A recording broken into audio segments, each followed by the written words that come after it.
Hey guys, welcome to another ramble. Today I was going to talk on, there's actually like several topics coming to mind.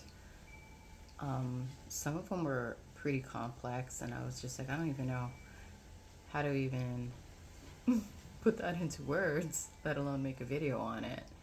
So let's start with, I guess, a simpler topic that came to mind. I was going to talk about how I want to say that people will weaponize your holy attributes against you, and it's really important to be aware. What do I mean by that? For instance, I think you can relate that we have been very generous, overly giving, overly loving, overly caring, overly understanding. You know, we're like, I want to say, apt to compromise, give people the benefit of the doubt, look at potential versus what's actually being delivered in the moment. Yeah, so just be careful. You know, these are all beautiful and noble attributes to have, but not everybody operates the way you do. So I've learned, and I'm sure you have learned over the years. Not everybody operates the same way as you do. Not everybody has the same well intentions as you do, and they will definitely weaponize your holy attributes against you.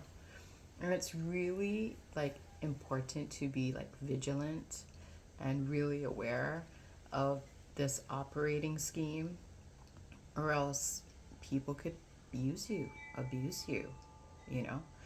Yeah, but if you can like kind of like see the manipulation tactic early on, then you can just be unmoved and unfoolable.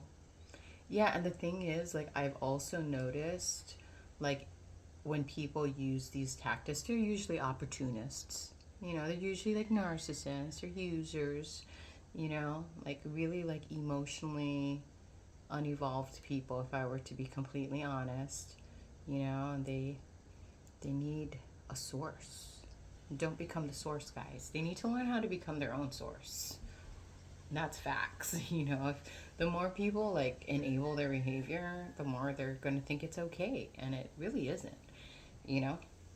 So like for instance, like how do I say this? You know, like if you have a tendency to overly give all of those things I have listed in the beginning of the video. You know, overly give, be overly understanding, look for potential, overly caring, give more than one chance. No, mm-mm. You need to, you need to.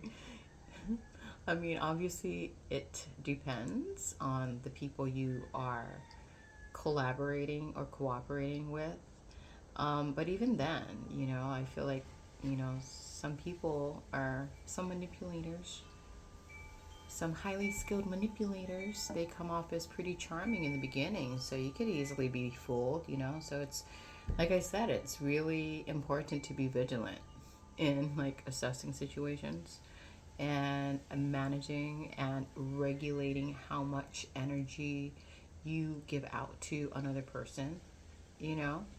And like before, I was, dude, I was a sucker, man. I will openly admit I was a sucker. And I also allowed people to gaslight me. I allowed people to guilt trip me. I allowed people to like just like play on my emotions, you know, because we have empathy, right? So we feel sorry. Yeah, it's just like, yeah, that's unfortunate, but so how are you gonna deal with that? You know? Yeah, and it's like, oh yeah, I can give you a ride, but I can't be like someone who permanently gives you rides home. You know, like you're gonna have to get a car, find some sort of transportation. Dude, I've met people. It's like they tried like taking advantage of my kindness. You know, they're like, oh, you know, can I get a ride home? This is just an example, a personal example. And I'm like, yeah. You know, at first I'm like, yeah, sure. You know, And then I noticed the second time around, and then the third time around. And at that point, I'm just like, oh, I can't take you home. And they would like say, well, oh, I gotta wait for the bus. And I'm like, well, if you don't want to wait for the bus, then maybe you should consider getting a car. And then this person would be like, well, I don't have a license. I'm like, well, maybe you should work on getting your license. You see how like they just make excuses after excuses after excuses, and then they try to like pin their predicament, like they try to make you responsible for their predicament.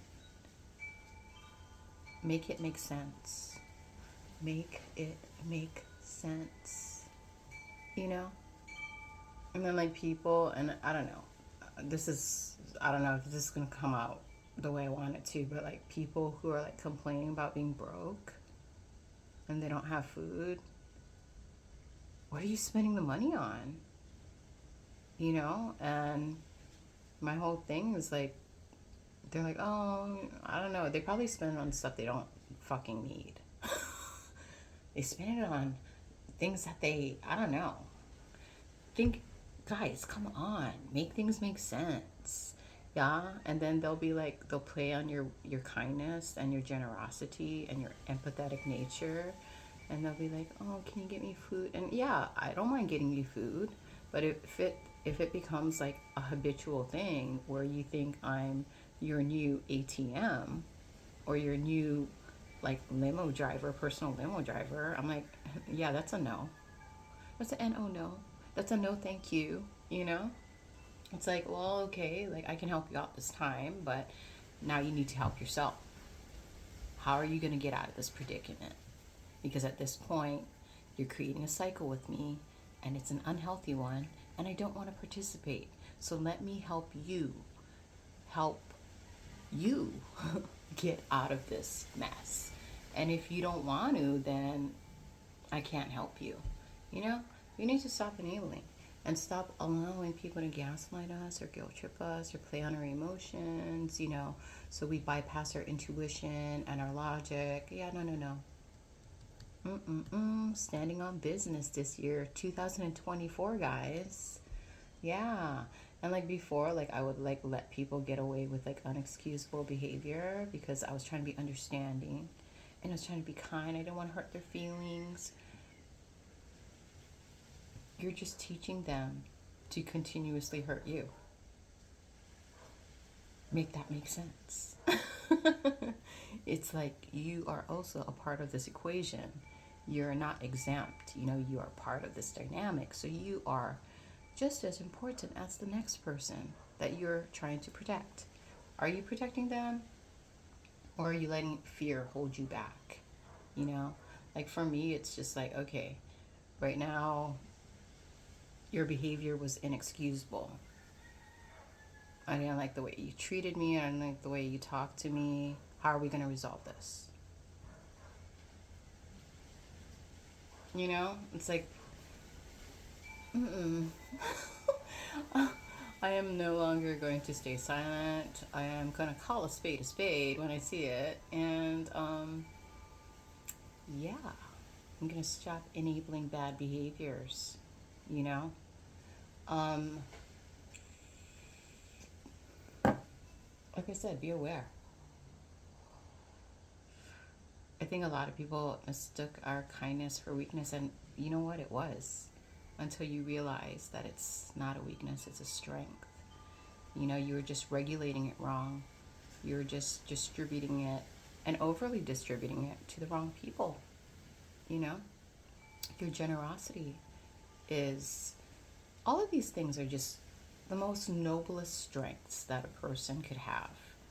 It's just you need to learn how to regulate it and who is deserving of it. Do not cast your pearls to swine, and don't feel bad about it either. It's just like, oh man, I could open another can of worms. Do I want to? Ooh, you can't teach a old dog new tricks. I'll just leave it at that. Anyhow, I hope you are having an amazing day. I hope you are taking time to be present. And I hope you are, I don't know, investing in yourself because you are the most important investment. Oh, I do have a story before I run off. Sorry, I didn't mean to snap. But so the other day I was at work. This is a kind of good example for like somebody trying to like weaponize your noble attributes. So I was working the other day and I knew this was a test. I don't know about you guys, but as I become more aware, I can see like clear seeing.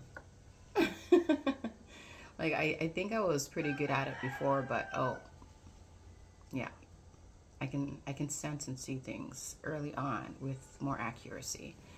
Um, but anyways, the story. I had these two boys come into my store the other day. They were old enough to know better.